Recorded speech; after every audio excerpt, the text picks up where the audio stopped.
Alors, Monsieur Ouellet, bonjour. Bonjour. Alors, on est à proximité ici du campus de l'Université de l'Ontario français, à quelques heures de cette rentrée historique. Dites-nous comment vous vous sentez. Est-ce que tout est prêt pour ce moment historique, justement? Oui, tout est prêt, absolument. C'est sûr qu'on est un peu fébrile. C'est un moment, je pense, que la communauté attend et la communauté a travaillé beaucoup aussi pour ce moment-là. Donc, un peu de fébrilité, mais on est surtout très, très content que finalement, qu'on puisse lancer l'Université de l'Ontario français cette semaine. Bon, c'est une rentrée qui sera quelque peu différente avec la pandémie. Bon, il y aura des cours en présentiel, en virtuel. La vaccination qui sera également obligatoire pour les personnes et pour les étudiants. Jusqu'à quel point ça a un impact ça, sur l'expérience que vont avoir les étudiants au sein de l'université? Bien, je pense que les gens sont habitués maintenant aux impacts de la pandémie, donc c'est sûr que ça a affecté, je pense, les comportements d'à peu près tout le monde depuis au moins 1 an et demi. Ce ne sera pas différent non plus chez nous pour la rentrée. Donc, on a vraiment misé sur la santé, la sécurité de la communauté universitaire, du personnel, des étudiants et des étudiantes. Donc, oui, ça va changer un peu. On exige que les gens soient doublement vaccinés. On exige que les gens nous en fassent la preuve. Donc, il risque d'y avoir moins de circulation sur le très beau campus dans les premiers jours et dans les premières semaines. Justement, on a visité ce campus. Qu'est-ce que vous pouvez nous dire en quoi il se distingue des autres universités? Bien, il est neuf d'abord. Il est aussi à la fine pointe au niveau de la technologie. Ça veut extrêmement accueillant, donc très lumineux, beaucoup d'air ouverte, beaucoup d'espace de collaboration aussi. On sait que l'approche de l'UOF se veut, au niveau de la signature pédagogique, très, très axée sur des cours qui sont extrêmement dynamiques, un enseignement qui passe beaucoup par l'apprentissage, donc beaucoup de travail de groupe. Donc, on a créé vraiment un espace qui va contribuer à atteindre cet objectif-là.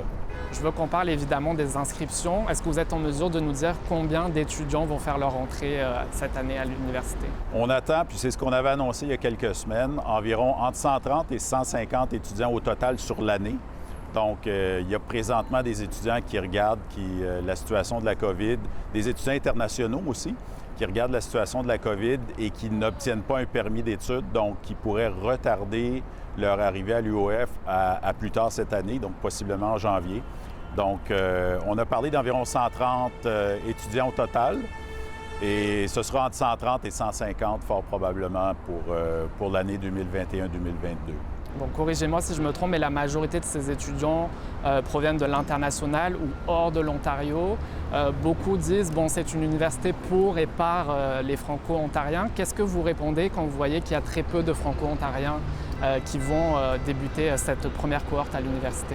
Bien, il y en a très peu. Il faudrait qualifier le très peu d'abord. Donc, il y a quand même un groupe, compte tenu de la période de recrutement qu'on a eue en raison de l'approbation très, très tardive de nos programmes à l'automne 2020. On a eu une saison de recrutement écourtée. Donc, c'est sûr que ça a affecté la capacité d'aller recruter dans les écoles de l'Ontario français, notamment dans le centre et dans le sud-ouest de l'Ontario.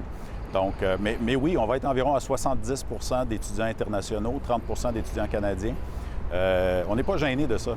C'est vraiment, on pense que c'est une belle porte d'entrée pour des étudiants internationaux pour venir étudier en Ontario, pour venir étudier dans le centre et dans le sud-ouest de l'Ontario, puis peut-être éventuellement aussi de contribuer à la francophonie ontarienne. Donc, on n'est pas gêné de ce ratio-là. C'est sûr que dans les prochaines années, on va essayer d'attirer davantage puis de rééquilibrer un peu le ratio, mais je pense que c'est tout à fait acceptable et comprenable.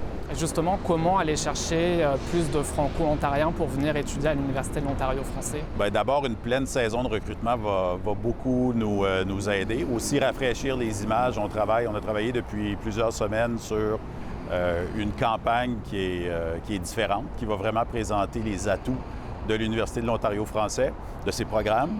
Mais on sait aussi qu'éventuellement, puis la communauté nous a dit, on aimerait ça avoir des programmes peut-être dans d'autres domaines, dans d'autres disciplines. Puis c'était dans les plans de l'UOF déjà en 2018. Donc, on va aussi voir comment dans les prochaines années, on est capable d'aller vers des programmes peut-être un peu plus professionnalisants des programmes qu'on sait qui sont réclamés aussi par les francophones du centre et du sud-ouest. Ouais, parlons-en justement des programmes parce que ça a fait couler beaucoup d'encre dans les derniers mois. Qu'est-ce que vous répondez aux gens qui disent que les programmes, vous avez misé sur des programmes innovants qu'on ne retrouve pas forcément dans les autres universités. Plusieurs ont dit que c'était des programmes on ne connaissait pas bien ces programmes parce qu'ils n'existent pas dans d'autres universités. Qu'est-ce que vous répondez? Est-ce que vous assumez toujours ce choix de programmes innovants? Bien, non seulement je l'assume, mais moi, c'est une des raisons pourquoi j'ai décidé de me joindre à l'UOF. C'est à cause de sa signature pédagogique, à cause de ses programmes. Ce pas des programmes qui sont si difficiles que ça à comprendre. On comprend que ce pas les programmes traditionnels. Moi, j'ai étudié en histoire, par exemple. Donc, c'est pas un programme d'histoire, c'est pas un programme de sociologie, c'est pas un programme de géographie. Mais ce sont des programmes qui sont très pertinents, qui rejoignent aussi des enjeux de la société d'aujourd'hui, du 21e siècle, qui sont très, très torontois et centre-sud-ouest. On parle d'environnement urbain, on parle de culture numérique. Donc, on veut vraiment développer un leadership dans des secteurs qu'on sait qui vont être en demande dans la communauté dans les prochaines années. Mais certains étudiants se questionnaient à savoir quels sont les débouchés après ces programmes. Encore là, qu'est-ce que vous leur répondez? Bien, sur la question des débouchés, ils sont très nombreux, puis on essaie de les faire valoir aussi quand on est en contact avec les étudiants et les étudiantes. Mais moi, j'ai étudié en histoire, par exemple. Et dans ma vie, j'ai été entrepreneur. J'ai fondé 2 journaux dans le nord de l'Ontario. J'ai été prof d'histoire. J'ai été directeur de Radio-Canada pendant 5 ans. Donc, on apprend à l'université des outils qui vont nous aider dans la vie. Et on pense que par la signature pédagogique, par les outils, par l'apprentissage qu'on fait, non seulement des savoirs, en fait, peut-être moins sur les savoirs que sur les savoir-faire, on pense qu'on va très bien outiller les étudiants à l'UOF pour faire ce qu'ils voudront dans leur vie.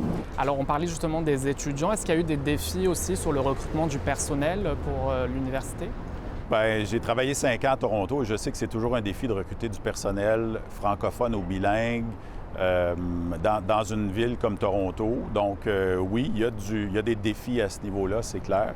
Mais je dois saluer le travail que l'équipe a fait. Tu sais, j'ai rencontré individuellement chaque membre du personnel depuis que je suis en poste au début du mois de juillet et je suis vraiment, vraiment enchanté du niveau d'engagement de l'ensemble du personnel envers la mission de l'UOF. C'est vraiment remarquable. Donc, malgré les défis, je trouve qu'on a fait un travail excellent. Ouais, je veux qu'on parle de l'enseignement en français aussi à travers le pays. Bon, on a vu ce qui s'est passé à la Laurentienne, on voit ce qui se passe à l'Université de Moncton, campus Saint-Jean en Alberta. Bon, ça se porte pas très bien, l'enseignement en français au pays. Qu'est-ce que ça vous dit sur la situation? Est-ce que vous restez quand même optimiste pour l'avenir? Bien oui, je reste franchement optimiste. Ce qu'on oublie peut-être dans l'énumération que tu viens de faire, c'est qu'il y a une petite université du nord de l'Ontario qui s'appelle l'Université de Hearst qui va devenir autonome très, très bientôt. Donc ça, c'est une bonne nouvelle. Mais je pense que le lancement de l'UOF cette semaine, c'est aussi une très bonne nouvelle. Donc, il y a aussi des bonnes nouvelles malgré peut-être les zones d'inquiétude qu'il peut y avoir un peu partout au pays, notamment autour du nord de l'Ontario, du moyen nord de l'Ontario, autour de l'Université de Sudbury, l'Université Laurentienne. Donc, il y a des bonnes nouvelles malgré tout. Mais oui, c'est pas sans nous préoccuper. On suit la situation de près.